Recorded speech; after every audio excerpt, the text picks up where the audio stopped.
அவர்களை ஆண்டவர் என்ன பண்ணாரா? சொஸ்தமாக்கினாரா வந்து. சரி, உங்களுக்கு விஷயம் தெரியுமா? சொஸ்தமாக்கனா அன்னைக்கு ஒரு ஒரு ரூல்ஸ் இருந்து தெரியுமா உங்களுக்கு வந்து? யாரெல்லாம் சுகமாவாங்களோ ஃபர்ஸ்ட் எங்க போவாங்களா கூட ஆசாரிக்கிட்ட போய் காண்பிக்கணும் போயிட்டாங்க. ஆசாரி என்ன பண்ணாங்க வந்து பார்க்கணும், இவன் சுகமா என்ன சொல்லி பார்க்கணும் ஃபர்ஸ்ட் வந்து. நோயாளி யாருமே வந்து எங்க வரக்கூடாது வந்து ஆலயத்துக்குள்ள வரக்கூடாது ஃபர்ஸ்ட் வந்து. ஆனா இங்க இயேசு அந்த ஆலயத்துக்குள்ள இருக்கும்போது சப்பானிகளும் வேற யாரும் ஒருத்தருக்காங்க கூடுறோம். கண் இல்லாதவனு என்ன பண்றா உள்ளே வராங்க. உள்ளே வந்து என்ன கேட்டிருப்பாங்க ஆண்டவர் கிட்ட வந்து அவங்க, ஆண்டவரே எங்களை என்ன பண்ணுங்க, சுகமாக்குங்க, அல்லேலூயா, சுகமாக்குங்கன்னு கேட்டிருப்பாங்க வந்து. இன்னைக்கு நம்ம கேட்கிறோம், ஆனா நமக்கே ஒரு பிரச்சனை, நம்ம எப்படி இருப்போம், நம்ம மைண்ட் வேற மாதிரி இருக்கும். அவருக்கு பார்வை படாதா, நம்ம சொல்றவர் கேட்க மாட்டாரா, நம்ம கேட்ட நம்ம தரமாட்டாரா இல்லையா?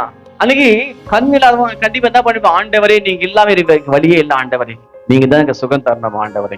அப்போ ஆண்டவர் அவர்கள் மேல் மனதுருகி தேவாலயத்திலே அவர்களை ஆண்டவர் சுகமாக்கினார். அப்போ ஆண்டவர் நன்மையை தான், வெளியே விற்கிறவர்களை ஆண்டவர் கவித்து போட்டார். எல்லாமே அவரை தேடி ஆலயத்துல வந்தவர்களுக்கு ஆண்டவர் சுகம் கொடுத்தார்.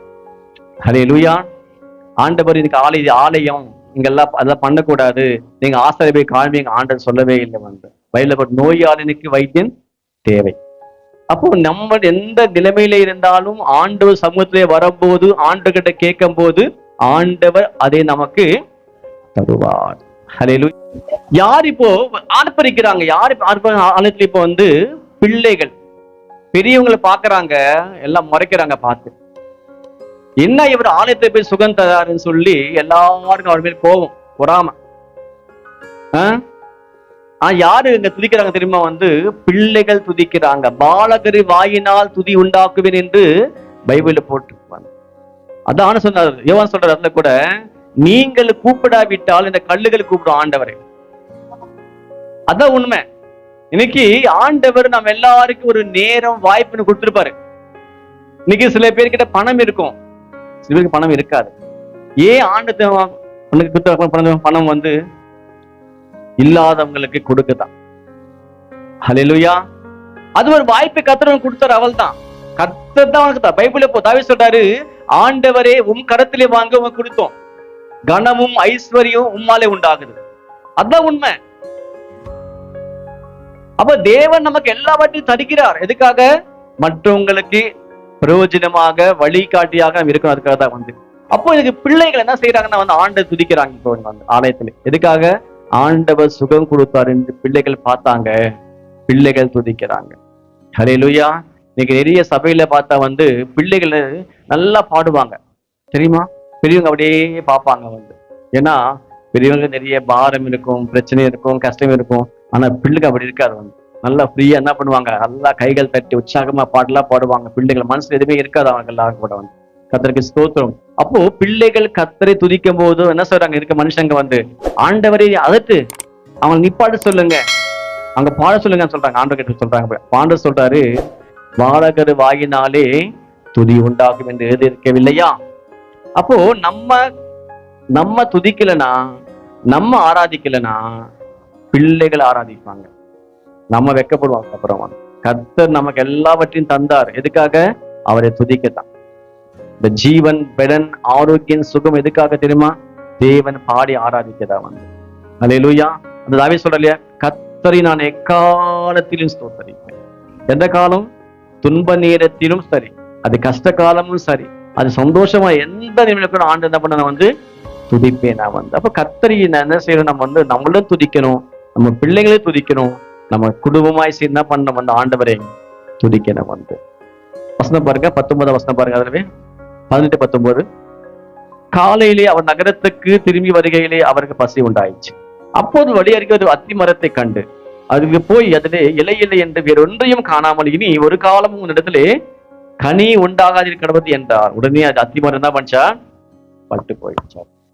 புத்தி கெட்ட அத்தி மரமே, ஓ சக்தி கெட்ட அத்தி மரமே, உன்னை சக்தி தந்து கட்டி காத்த முத்தான தோட்டானுக்கு வெக்கம் தந்த அத்தி மரமே, நீயும் வெக்கம் தந்த அத்திமரமே.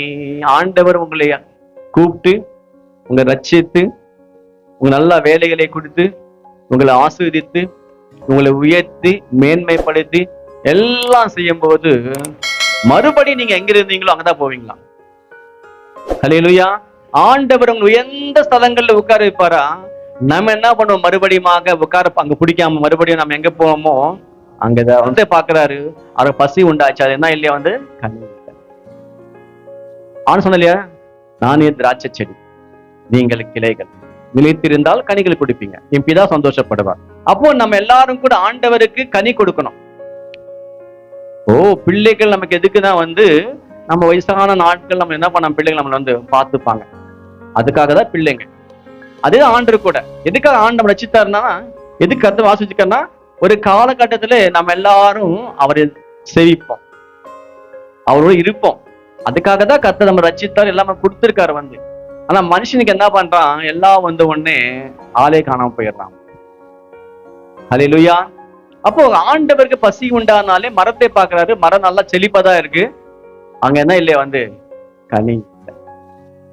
ஹல்லேலூயா. இன்னைக்கு ஸ்தோத்திரம் எப்போ சொல்லி ஒரு வார்த்தை வந்து, நம்ம கிட்ட நிறைய பணம் இருக்கலாம், ஆனா மட்டும் 5 காசு கொடுக்காத மனசு இருக்கும் போது இன்னொரு பிச்சைக்காரன் தான். பணம் விருந்த பிச்சைக்காரன் வந்தவங்க. மரம் நல்லா செழிப்பாதான் இருக்கு, அது என்ன இல்ல, எதுக்கு மனுஷன் மரம் நட்டுறான்? கனி கொடுக்கதான் மரம் நட்டுறான். இந்த மரம் நல்லா தண்ணி குடிக்குது, நல்லா செழிப்பா இருக்கு, ஆனா அந்த தோட்டக்காரன் மட்டும் என்ன பண்ணிட்டாரு? கனி கொடுக்க மாட்டாங்க. அவரும் பாக்குறாரு, வருஷம் பாக்குற, கனி கொடுக்கவே மாட்டேன். இன்னைக்கு நம்மளோட வாழ்க்கை அதுதான் வந்து. இன்னைக்கு பிள்ளைகள் நல்லா படிக்க வைப்பாங்க, பெருசாக்குவாங்க, பெருசா நல்லா படிச்சு முடிச்ச உடனே வேலைக்கு போக மாட்டான், வீட்டுக்கு வந்துருப்பான், சோறு போட்டான், சாப்பிட்டு வீட்டுல இருக்கேன். இது ஒரு கூட்டம் இருக்கு அப்படி பிள்ளைங்களை வந்து. ஹல்லேலூயா. அந்த ஆண்டு பிள்ளைங்க எப்படி நாங்க பண்ணா கூட பெற்றோர்கள் பிள்ளைகளை கண்காணிச்சுக்கிட்டே இருக்கு, அதுதான் அவங்க வேலை. ஆண்டவெல்லாம் கேட்பாரு. அதுக்கு ஸ்தோத்திரம். அப்ப இங்கே நம்ம பார்க்கும்போது கூட கனி இல்லாத ஒரு செடி, ஆண்டவர் நம்ம தான் பாக்குறாரு. இப்போ எல்லாருக்கும் ஆண்டு எல்லாமே கொடுத்திருக்காரு, ஆண்டு கனி பாக்குறாரு. அப்படின்னா நம்ம ஆவிக்குரிய வாழ்க்கையில ஆண்டருக்குள்ள நம்ம வளர்றோமா, ஆண்டருக்காக வாழ்றோமா, ஆண்டருக்காக செய்யறோமா? அப்ப ஆண்டவர் பாக்குறாரு. நம்ம வந்து நம்ம என்ன செய்யறோம்? எல்லாம் வாங்கிடுறோம் தவிர வந்து சொல்லுவாங்க, இன்கமிங் வருது, அவுட் கோயிங் போக மாட்டேங்குது. ஹல்லேலூயா. இந்த மரம் தண்ணி எல்லாம் குடிச்சுட்டே இருக்கு, ஆனா கனி மட்டும் கொடுக்க மாட்டேன். ஆண்டவர் பாக்குறாரு.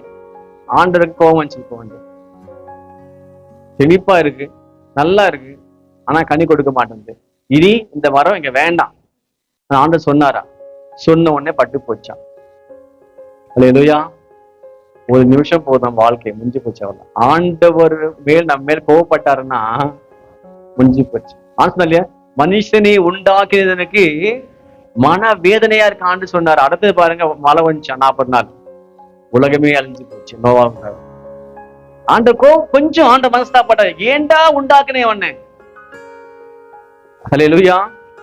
சவுலை உண்டாக்கினதுக்கு மனசு ரொம்ப கஷ்டமா இருக்கு, ஆண்டு சொல்லிட்டாரு. ரொம்ப கஷ்டமா இருக்கு.